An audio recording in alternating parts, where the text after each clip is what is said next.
J'ai entendu, comme tout le monde, que depuis quelque temps, on confond notre réalité au Bénin avec celle de l'Afrique ou de la sous-région, qui donne le sentiment que, à la fin des deuxièmes mandats, qui sont prescrits comme dernier mandat des présidents d'exercice,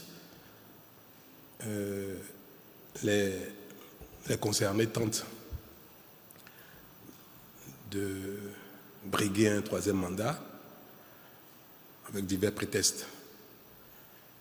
Et cela a tellement traumatisé les peuples africains que désormais on soupçonne tout le monde à la fin du deuxième mandat de chercher les voies et moyens pour contourner les dispositions constitutionnelles que pourtant tout le monde accepte.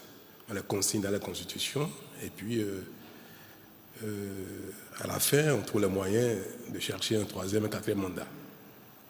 Mais moi j'ai quand même espéré que cette question est derrière nous depuis un temps.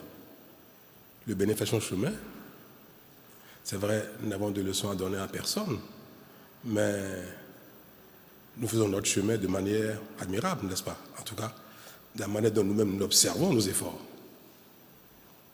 Et il y a quelques années, à l'occasion d'une modification, je crois de la dernière modification de notre Constitution, on a fini par faire cet exercice-là.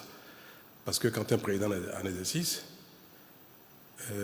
il lui est pratiquement interdit de toucher la Constitution, quel que soit le motif, parce qu'on soupçonne de placer une virgule à tête de modification et puis de décréter que c'est une nouvelle Constitution ou une nouvelle République, pour remettre les compteurs à zéro, le compteur de décompte des mandats.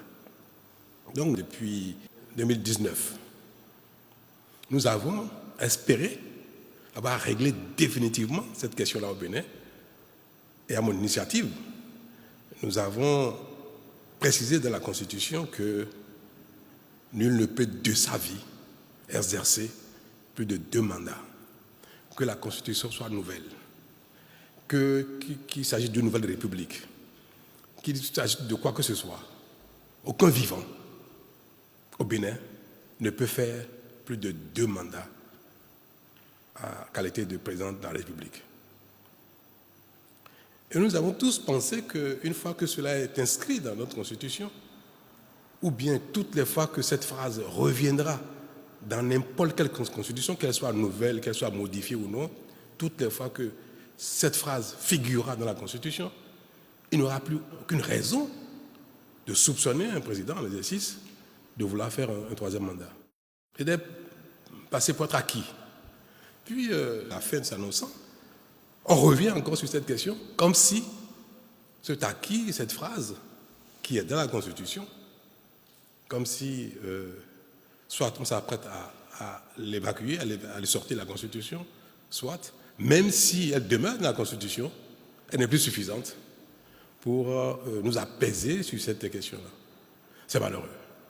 Parce qu'en fait, ce sont les acteurs politiques qui agitent cela, juste pour se donner une raison d'exister, pour créer de la polémique, pour animer le débat politique avec un sujet qui en fait n'en est pas un.